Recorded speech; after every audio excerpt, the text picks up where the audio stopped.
भाचीचे प्रेम प्रकरण समजले आणि मामा चिडले. विशालचा जीव घेण्यासाठी जमावाने भिडले. तर लव्ह स्टोरीची झाली क्राईम स्टोरी.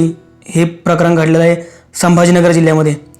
तारुण्यात पदार्पण केल्यानंतर मनात प्रेमाचा अंकुर फुलले नैसर्गिक आहे. त्यातही प्रेमाला प्रतिसाद मिळाला तर दुधान जणू साखर पडल्यासारखंच असतं. चोरी छुपे प्रेम फुलत राहते, पण बहुतेकदा हे प्रेम त्या दोघांच्या किंवा एकाच्या घरातील मंडळींना मान्य नसते. त्यातून विरोध सुरू होतो. हा विरोध इतका पराकोटीला जातो की एखाद्याचा बळी घ्यायलाही मागे पुढे पाडले जात नाही. बहुतेकदा प्रेयसीच्या घरचे प्रियकराचा बळी घेतात. छत्रपती संभाजीनगर जिल्ह्यातील सिल्लोड तालुक्यातील पिंपळघाट या गावात घडलेली घटना. 24 फेब्रुवारी रोजी एक घटना घडली. आपल्या भाचीशी प्रेमसंबंध ठेवणाऱ्या तरुणाला 2 मामांनी निर्घृणपणे ठार मारले.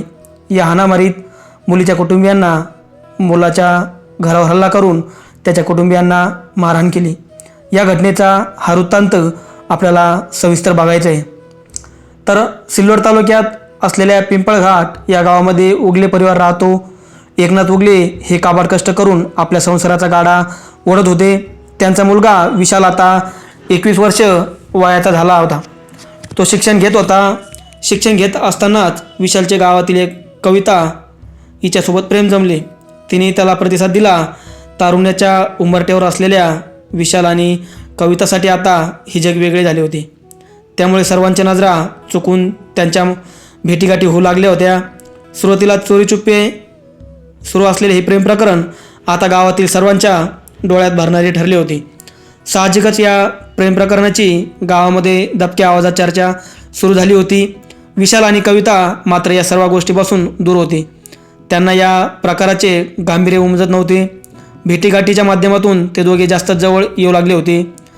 तो नित्याच्या आपल्या कामात गर्क राहून तिच्याशी गप्पा मारायचा. प्रेम मिळाले की पशु आपलेसे होतात हे तर हाडामासाचे मन असलेले गोळे होते. त्यामुळे आपसुकच दोघांच्या मनात एकमेकांविषयी लळा निर्माण झाला होता. तिचे ते हसणं बोलणं विशालला सुखावून जात होतं. ती त्याला अधिकच मोहक वाटत होती. दोघांनाही आपल्या मनातील दुःख वाटून घ्यायला आधार मिळाला होता. पण याचंच एक रूपांतर वेगळ्या क्राईम स्टोरीमध्ये जाणार होतं याची मात्र दोघांनाही कल्पना नव्हती. दोघंही एकमेकांच्या प्रेमामध्ये अतिशय खुश होते व दोघांनाही एकमेकांच्या स्वभावाची चांगलीच ओळख झाली होती. फावल्या वेळात दोघंही निवांत भेटू लागले. भेटी हळूहळू वाढत गेल्या. ऐन तारुण्याच्या उंबरठ्यावर आनंद लुटण्याची एकही संधी त्यांनी कधी दडवली नाही. ते दोघे सर्वांची नजर चुकून भेटत असले तरी त्यांच्या वागण्यातील बदल त्यांच्या घरच्यांना खटकत होता. या प्रकरणाची कुणकुण कविताच्या घरी आणि मामांना लागली होती. त्यामुळे तिचे मामा सचिन आणि अंकुश जंगले यांनी या प्रकरणाचा जाब विचारासाठी पुढाकार घेण्याचा निर्णय घेतला. या दोघांनी तिच्या आईवडिलांशी चर्चा केली. तसेच या प्रकरणाचा छडा लावण्यासाठी आक्रमक भूमिका घेतली. या सर्वांनी चर्चा करून शनिवारी रात्री उगले कुटुंबियांना धडा शिकवण्याचा निर्णय घेतला. दिनांक 24 फेब्रुवारी 2024 रोजी रात्री 8च्या दरम्यान पिंपळघाट गाव शांत झोपले होते.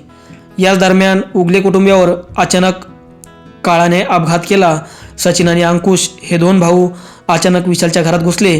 तेव्हा विशालच्या घरातील सर्वजण रात्रीचे जेवण करत होते. जेवत असलेल्या विशालला पाहता सचिन आणि अंकुश याच्या तळपायाच्या आग मस्तकात गेली. त्यांनी विशालला शिवगाळ करत बाजूला ओढले. भरल्या ताटावर विशालला होत असलेली मारहाण पाहून त्याचे आईवडील भांडण सोडवण्यासाठी पुढे धावले. मात्र त्या दोघांनी विशालला पकडून घराबाहेर फरफटत आणले. याच दरम्यान गल्लीमध्ये मोठा अहंकार माजला. दुसरीकडे शिंदे कुटुंबातील सर्वजण आता उगले कुटुंबावर तुटून पडले होते. ते जमाव करून विशालच्या आईवडील आणि भावाला बेदम मारहाण करू लागले. शिंदे कुटुंबाकडून होत असलेला लाठीचार आता विशालच्या घरच्यांसाठी जीव घेणं ठरला होता. कारण आपल्या मुलीसोबत असलेल्या विशालच्या प्रेमसंबंधातून आपला राग व्यक्त करत सर्वजण जमेल त्या पद्धतीने उगले कुटुंबातील प्रत्येक सदस्य मारहाण करू लागला होता.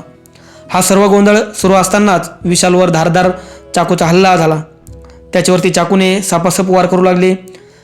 तो प्राणप्रांतिक वेदनेने सुटकेसाठी विनवण्या करत होता, पण त्याचे कोणी ऐकत नव्हते. कोणती दयामाया न दाखवता सचिन आणि अंकुश त्याच्यावर तुटून पडले होते. एका पाठोपाठ एक होत असलेल्या चाकूच्या धारदार वारामुळे विशाल काही करू शकत नव्हता. त्याची या दोघांच्या तावडीतून सुटका होते अशक्य होते. या दरम्यान विशालची सुटका करून घेण्यासाठी त्याचे वडील एकनाथ पुढे आले. मात्र त्यांनाही या दोघांनी बाजूला सारून विशालवरच हल्ला कायम ठेवला. या चाकू हल्ल्यात विशाल गतप्राण झाला.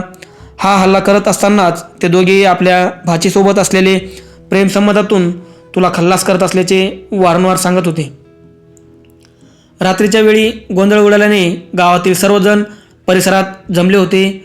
लोक जमले तरी मारेकरी जमाव प्रसार होता. कोणीतरी पोलिसांना माहिती दिल्याने पोलीस पथक घटनास्थळी दाखल झाले. या प्रकरणी सिल्लोड ग्रामीण पोलीस ठाण्यात नितीन उगले यांनी फिर्याद दिली. हल्लाखोरांनी भावाचा खून केला, वडिलावरही चाकूने हल्ला केला, त्यामध्ये ते गंभीर जखमी झाले. तर अन्य मंडळींनी त्याला व त्याच्या आईला कोठडीने मारहाण करून जीव मारण्याची धमकी दिली असे नितीनने फिर्यादीमध्ये नमूद केले आहे. याचा पुढील तपास पूर्ण उपयोगी पोलीस अधिकारी दिनेश कोल्हे, पोलीस निरीक्षक विजयसिंग राजपूत हे सर्व पुढील तपास करत आहेत. तर असंही घटना आपल्या संभाजीनगर शहरामध्ये ही घडलेली आहे. तर भाचीचे प्रेम प्रकरण हे मामाला समजले आणि मामाने त्या युवकाचा खून केला. तारुण्यामध्ये आल्यानंतर ह्या गोष्टी घडत असतात, पण ह्या गोष्टीवर थोडं आपलं कंट्रोल करायचं हे मात्र आपल्या हातामध्ये असतं. काही भावनांना जागी दाबायचं असतं. तर आपल्या गावामध्येच प्रेम प्रकरण करून सगळ्या गावामध्ये आपला घराचा अपमान होतो, घरचे तापतात आणि नंतर लग्नामध्येचं रूपांतर होण्याआधीच आता ह्या लव्ह स्टोरीचं हे क्राईम स्टोरीमध्ये रूपांतर झालं आणि ते विशालचा हात जीव गेला. मात्र विशालचा जीव गेला, घरचे आईवडील हे मात्र उन्हात पडले, घरी ओसाड पडलं आणि पूर्ण घराचंही रस्त्यावर आला, पूर्ण घर त्यांचं रस्त्यावर आलं आणि विशाल असा निघून गेला यांच्या सर्वांमधनं. तर आपल्याला या गोष्टीमधनं हेच शिकायला भेटतं आणि हेच आपल्याला सावध राहण्यासाठी सांगते की अशा प्रेम कहाण्या, प्रेम स्टोऱ्या ह्या लग्नाआधी नको आणि लग्नाआधीचे अनैतिक संबंध ठेवलेले कधी माणसाला धोक्यात आणते हेच आपल्याला याच्यामधनं दिसतं. धन्यवाद मित्रांनो, आपण थांबूया या स्टोरीमध्ये. तर भेटूया आपण पुढच्या स्टोरीमध्ये. तोपर्यंत काळजी घ्या आपली व आपल्या कुटुंबाची व आपल्या चॅनलला सबस्क्राईब करा. धन्यवाद.